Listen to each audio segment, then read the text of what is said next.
Bienvenidos a El Orden del Caos, un espacio donde hablamos de cine, series, libros y tendencias actuales desde una perspectiva filosófica. Un programa de la Facultad de Filosofía y Letras, conducido por Marco Sanz y Juan Diego Béjar. El Orden del Caos, donde la única condición es pensar.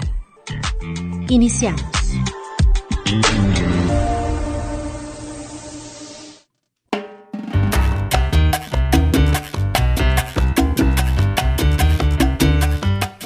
Bienvenidos a otro episodio de El Orden del Caos. En el episodio anterior nos quedamos platicando sobre el desarrollo que Facebook ha propuesto para su propia empresa y para el mundo de Internet en general y el mundo tecnológico, que es el desarrollo del metaverso. Una suerte de tecnología que lo que pretende es incrementar el grado de inmersión de la experiencia que tenemos actualmente en Internet a través de gafas que nos permitan interactuar con una realidad virtual o con una realidad aumentada, que nos permitan interactuar con esas realidades de una forma mucho más inmersiva. Y pues para eso necesitamos desarrollar esa tecnología, desarrollar incluso la manera de estandarizar esa experiencia. Y un poco Facebook ha cambiado su horizonte empresarial hacia esa realidad que ellos consideran que es el siguiente paso en la evolución de las conexiones sociales. Y por lo tanto lo que pretenden es hacer posible o materializar esa realidad. Y comentábamos en el episodio que pues esta propuesta o esta decisión empresarial de Facebook tiene tremendos paralelismos con lo que en la República nos anticipa Platón como una posibilidad importante a tener en cuenta, que es la alegoría de la caverna. La alegoría de la caverna que pues de algún modo retrata a unos seres humanos que están presos de una realidad que los satura por completo y fuera de la cual son incapaces de imaginar nada más. Mi nombre es Juan Diego y me presento. ¿Qué tal, Juan Diego? ¿Qué tal, Radio Escuchas? Sí, bueno, la vez pasada salieron una serie de temas que nos dejaron pensando, que se quedaron en el tintero, pero que de cierta forma nos permitían proyectar sobre todo cuáles serían las líneas de reflexión que el metaverso nos estaría proporcionando si es visto desde la perspectiva de la caverna platónica, ¿no? Uh-huh. Decíamos entonces que el paralelismo era muy evidente, ¿no? Sobre todo si hacemos énfasis en el hecho de que tanto el grupo de personas que está en la caverna como nosotros tenemos en común el estar, ¿no?, con la cara vuelta, con la vista puesta en las pantallas, ¿no? Exacto. En este caso, la pared de la cueva y por lo que respecta a nosotros, pues las pantallas, ¿no? Y sin embargo, el paralelismo se hacía evidente no solo por eso, ¿no? No solo por las características físicas de ambos escenarios, sino por otra cuestión todavía más fundamental, que es el hecho de que somos testigos o somos los espectadores de una realidad que ha sido confeccionada, que ha sido elaborada por otras personas con una serie de fines por lo regular no declarados, pero que terminan redundando, terminan afectando nuestros estilos de vida, ¿no? Sí, exacto. Y una de las cuestiones que veíamos y que comentábamos es que los riesgos que se suponen o que se advierten en la propia alegoría platónica es que esta realidad virtual que nos propone Platón, que es esta caverna en la que están presos unas personas, pues es prácticamente imposible salir de ella. Y esa imposibilidad o esa incapacidad que tienen los presos de imaginar el mundo verdadero o el mundo exterior o las realidades alternativas a la que tienen, esa incapacidad tiene que solucionarse de alguna manera. Y en la alegoría, en el texto, se nos proponen dos formas diferentes en las que se podría solucionar o en las que se podría curar, es la palabra que utiliza el propio Platón, la ignorancia que padecen las personas que están ahí presas. Y pues la primera opción que nos propone Platón es: ¿qué pasa si a la fuerza arrastramos a uno de los presos y lo llevamos a la luz, aunque esto le suponga dolor y aunque esto le suponga, pues eso, una vivencia traumática? ¿Y qué pasa si esta persona acepta esa visión que ahora tiene y pues compara y prefiere la realidad fuera de la caverna a la realidad interna en la caverna?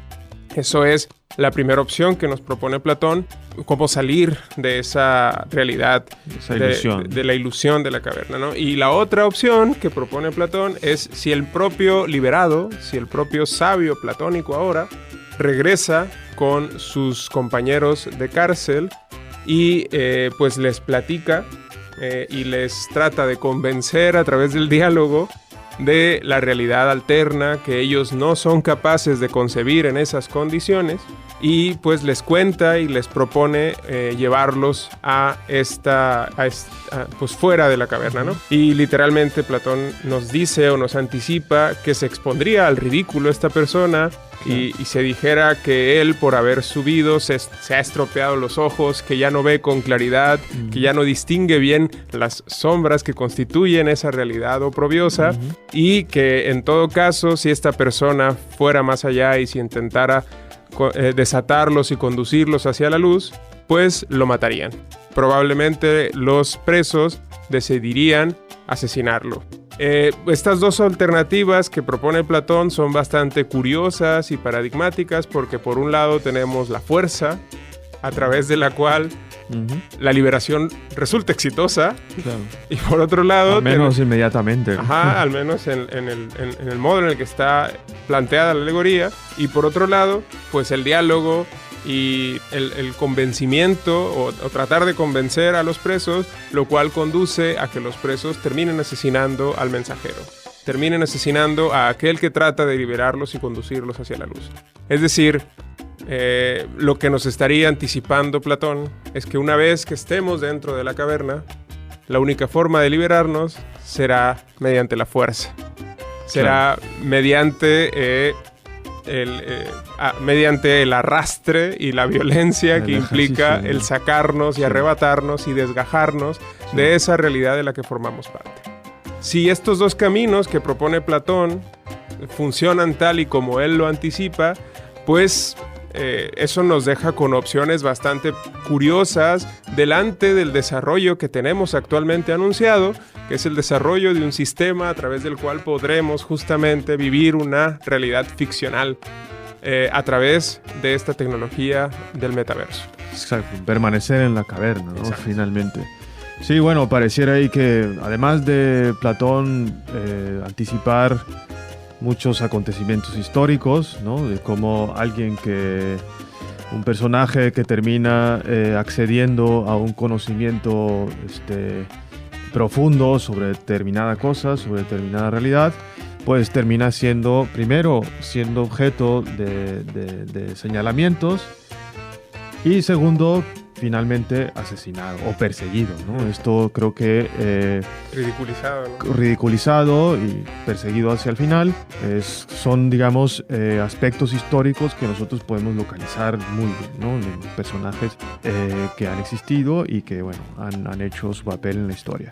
Pero, por otra parte, pues sienta las bases para comprender pues, esta problemática esta problemática relativa al hecho de hasta qué punto, podríamos formularlo así, hasta qué punto el conocimiento, el acceso a una verdad, ¿no?, legitima a la persona para, coaccionar o obligar a los otros a que se ajusten a ese conocimiento, a que se adhieran a esa nueva verdad, ¿no? Platón, pues en efecto, lo que hace, pues es, si bien plantea dos escenarios, al final parece ser, lo decíamos la emisión anterior, al final parece ser que es consciente de que, bueno, que el ser humano no tiene remedio y por lo tanto el único camino efectivo, ¿no? Más allá de que a corto plazo es el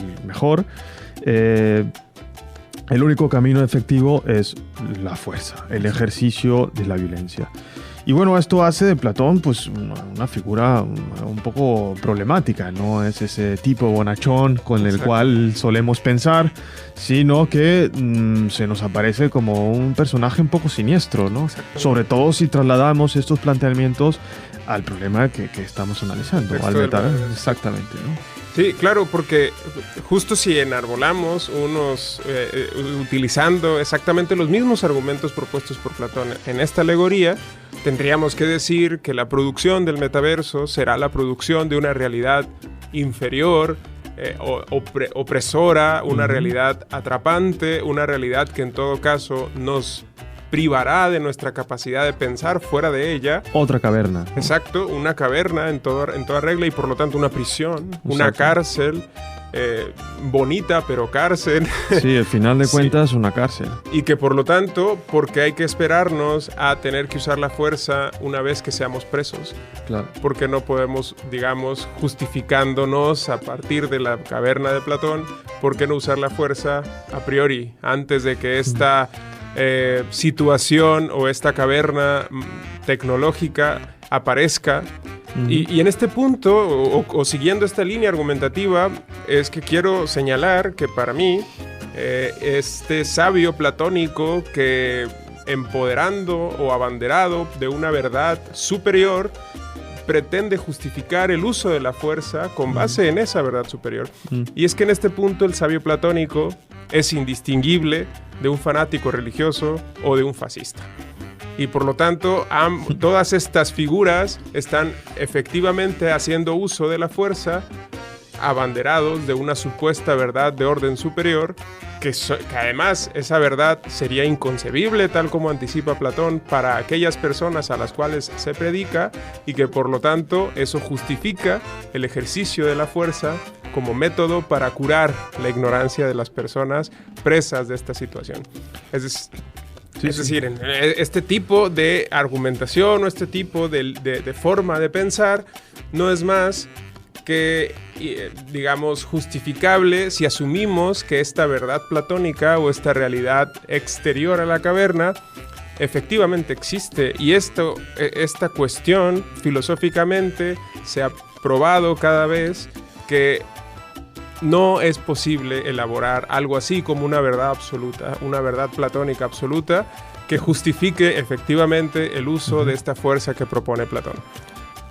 Claro, porque, bueno, sí, yo creo que ahí está uno de los puntos neurálgicos del corpus platónico, ¿no? Del pensamiento platónico, la medida en que está poniendo en juego precisamente eso, ¿no? Aquel eje, la columna vertebral de todo el platonismo, y que es pues esto que tú llamas, ¿no? Esa verdad absoluta, exterior a la caverna, y que nosotros podemos bien identificar con las famosísimas ideas o formas, ¿no? Entonces, sí, en efecto, esto depara una serie de problemáticas. Si nos remitimos nuevamente al problema al aspecto del metaverso, la medida en que, pues, si no existe este criterio universal, ¿no? O sea, sobre qué cosa me voy a apoyar yo para decidir si me enchufo o no al metaverso, ¿no? Y bueno, creo que con esta pregunta nos podemos ir a corte y ya veremos si podemos responderla al regreso.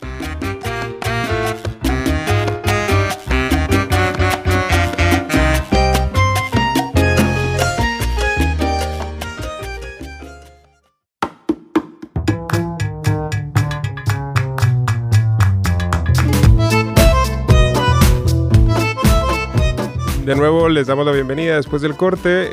Seguimos hablando sobre la cuestión de qué actitud tomar ante el desarrollo tecnológico de esta nueva caverna o de esta caverna tecnológica. Estamos haciendo este símil entre la caverna platónica y el metaverso de Facebook.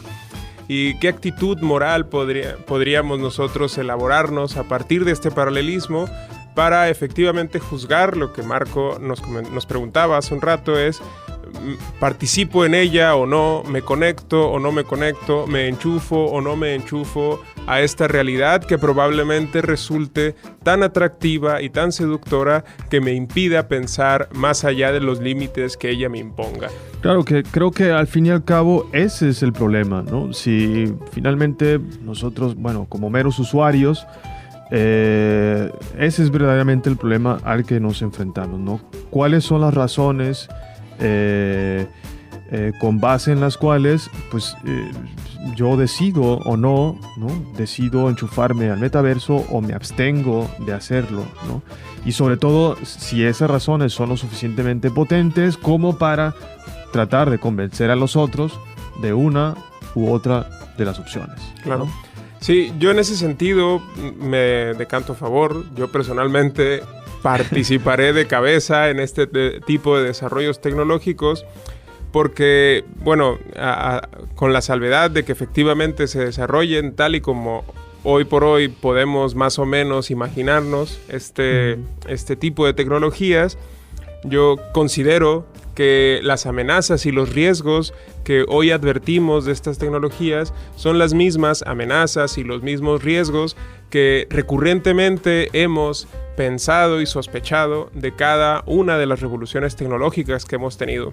Del Internet se dijeron estas y muchas cosas más, y hemos tenido claramente riesgos nuevos y problemas nuevos, pero hemos, como sociedad, sabido surcar más o menos y sacar provecho de estas nuevas tecnologías al punto en el que hoy por hoy la vida social sin tener acceso a Internet es prácticamente imposible.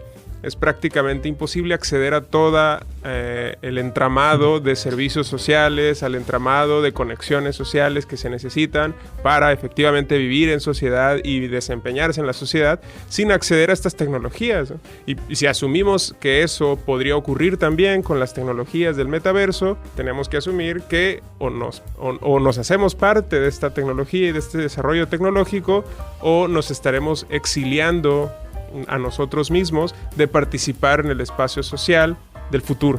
Hasta cierto punto estaría de acuerdo, sin embargo, bueno, yo soy un poco más radical y creo que, o más que radical, pesimista, un pesimista que acostumbra a ser refutado por los hechos, pero que, bueno, creo que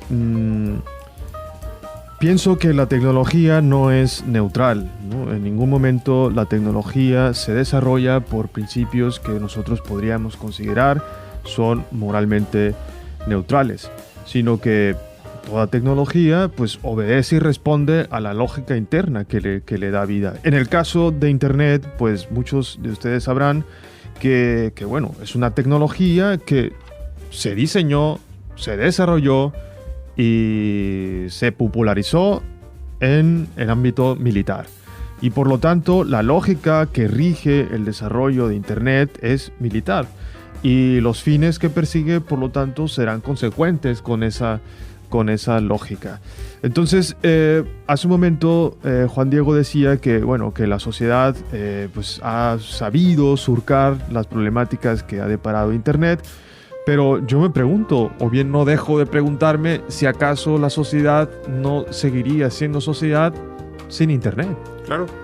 Claro, estoy totalmente de acuerdo. Seguiríamos teniendo y gozando de un espacio social radicalmente distinto sin Internet. Y quiero insistir con esta radicalidad porque cada desarrollo tecnológico ha traído a colación esta consecuencia de radicalidad. Es decir, un paralelismo que podemos establecer claramente es con el desarrollo, por ejemplo, de la imprenta, que fue una disrupción tecnológica tan grande que permitió que muchísimas personas tuvieran acceso a este, digamos, metaverso de los libros. Claro. Y justamente este acceso cambió por completo el modo en el que las personas y la sociedad participaban y comunicaban el conocimiento, participaban y comunicaban los acontecimientos. Claro, por eso la imprenta es eso, ¿no?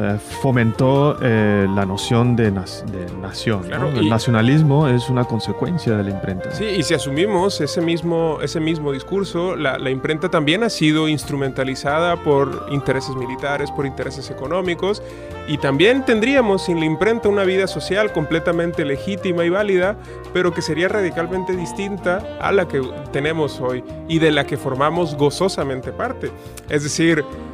bueno, habría que ver qué tan gozoso. No, claro, pero más que menos, la mayoría disfrutamos leer y veríamos con ojos de bastante riesgo el hecho de que, por ejemplo, mañana se propusiera, ya no fomentar la lectura o que ya no fomentáramos esta tecnología y que ya nadie tuviéramos acceso a los libros y al conocimiento humano. Es decir, todos estaríamos de acuerdo de que esta tecnología es esencial para el modo en el que vivimos la vida y no estaríamos tan fácilmente dispuestos a renunciar a ella. Entonces, si esa tecnología hemos sabido utilizarla para desarrollar nuevos modos de ver el mundo, nuevos modos de ver la vida, ¿por qué vamos a asumir que los riesgos latentes en esta tecnología son lo suficientemente válidos como para renunciar a ella? Claro, yo creo que ahí está un punto interesante, ¿no? Y que, por ejemplo, aquí mi posición, la postura que yo adopto, responde en gran medida a una serie de lecturas. Por ejemplo, fundamentalmente Marshall McLuhan, un comunicólogo, un mediólogo más bien, canadiense, que se hizo famoso con un libro el de comprender los medios de comunicación. Precisamente lo que plantea el autor ahí es justamente eso, ¿no? Que tú preguntas cuáles son los riesgos, por qué tendríamos que alarmarnos de que Internet está amenazando con desmantelar una serie de conquistas. Pues tiene que ver con lo que McLuhan sostiene en su libro, ¿no? Precisamente la tecnología de las comunicaciones, las telecomunicaciones concretamente, lo que está provocando, y es genial como el autor se anticipa y lo plantea ya hacia mediados del siglo XX, ¿no? Como las telecomunicaciones lo que están provocando es la extinción del Homo Legens. Okay. ¿No? Del hombre alfabetizado. Entonces, la conciencia, el autor lo que está planteando ahí, McLuhan, es que el tipo de mentalidad que crea o que fomenta las telecomunicaciones se parece más a la mentalidad de las comunidades primitivas, de los ágrafos, de la gente que no escribe, de la gente que no lee. Y por lo tanto, de ahí viene esta idea suya, muy famosísima también, de la aldea global, ¿no? La aldea global es precisamente aquel contexto habitado por primitivos, ¿no? En una nueva era. Lógicas tribales, ¿no? Exactamente. Entonces, y yo creo que uno lo puede ver, ¿no? O sea, dices tú, no habría que alarmarnos porque, la imprenta provocó esto, y sin embargo, también gracias a la imprenta ha habido una mayor alfabetización, etcétera, etcétera. Pero, no sé, yo creo que si es evidente, nos enfrentamos a una serie de problemas en los que es evidente que la gente cada vez lee menos y cada vez lee peor, ¿no?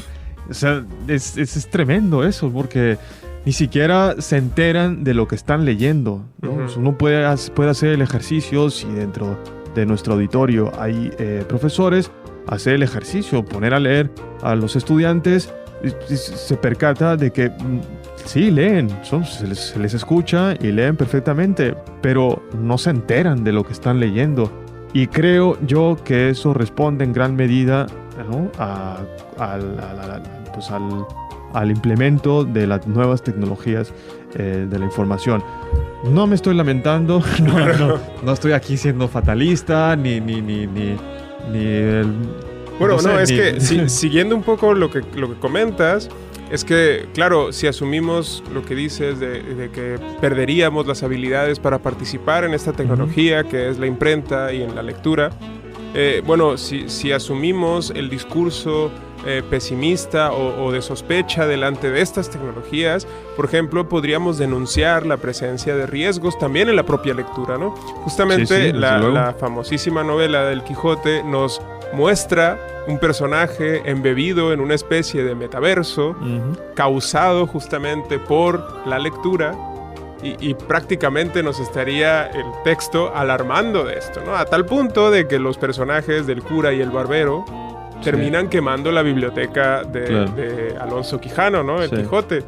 Y esta decisión que asumieron tanto el cura como el barbero de quemar los libros, de aniquilar esta tecnología que tanto daño le hizo al Quijote, podría ser la misma actitud que asumiéramos nosotros al tratar de denunciar los posibles riesgos que trae consigo un desarrollo tecnológico como el metaverso, o el discurso, digamos, de conquista que podríamos enarbolar de nuevo al destruir esta librería del Quijote, estos libros. Podríamos decir, bueno, claro, ahora esta sociedad que ya no es capaz de leer ya no será sometida a las seducciones de locura que propone el universo o el metaverso de la lectura. Es decir, el mismo esquema argumentativo y en la misma línea de pensamiento nos puede llevar a condenar o a glorificar una tecnología u otra. Y aquí mi pregunta es, ¿por qué tendríamos que establecer una escala de valor entre las distintas formas de interacción que nos permite una tecnología u otra? Y es que es justamente lo que nos invita a hacer la propia alegoría de Platón. En la mitología platónica de la caverna, es bastante claro que la realidad externa a la caverna es de orden superior, es de mayor nivel, de mejor calidad que la realidad interior a la caverna. Y esa escala que está presupuesta en la propia alegoría nos invita a pensar que estamos nosotros legitimados a establecer esas escalas y que por lo tanto vivir en un universo o en un metaverso de lectura es muchísimo mejor y más conveniente que vivir en un metaverso como el que propone desarrollar Facebook. Esa escala de valor, insisto, en mi opinión sería bastante difícil de legitimar si asumimos que cada uno de estos modos de interactuar supone sus propios riesgos y supone sus propias cavernas. Claro, sí, no, yo estaría de acuerdo con ello y que, bueno, finalmente lo que yo cabría, a mí lo que cabría pensar al respecto de todo esto es eso, ¿no? Que ni satanizar una cosa ni la otra, simplemente pues poner como siempre una dosis de prudencia y tratar de ver qué es lo que se está moviendo detrás de todos estos fenómenos. Sobre todo, ahora que has citado a Don Quijote, sobre todo pensando en el Quijote, ¿no? Que al final Quijote dice, bueno, lo he pasado muy bien, pero resulta que no estoy loco, sino que todo ha sido una aventura. Así que esa prudencia con la que el Quijote al final de sus días, ¿no? Mira su pasado, creo que es la misma prudencia que nosotros debemos aplicar a la hora de analizar estos tipos de problemas. Y bueno, no, lejos de haber agotado la problemática, pues se nos acaba el tiempo, así que lo dejamos aquí y bueno, esperamos que en una próxima emisión podamos hablar de estas cosas o de otras afines, ¿no? Juan Diego. Muchas gracias por habernos escuchado. Para más contenido, escúchenos por Radio Guas y síganos por nuestras redes sociales. Muchas gracias. Hasta la próxima.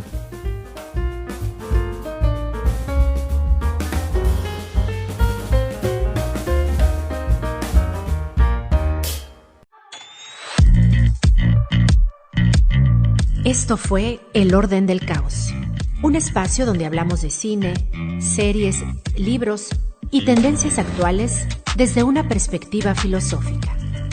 Un programa de la Facultad de Filosofía y Letras, conducido por Marco Sanz y Juan Diego Béjar. El Orden del Caos, donde la única condición es pensar. Hasta la próxima.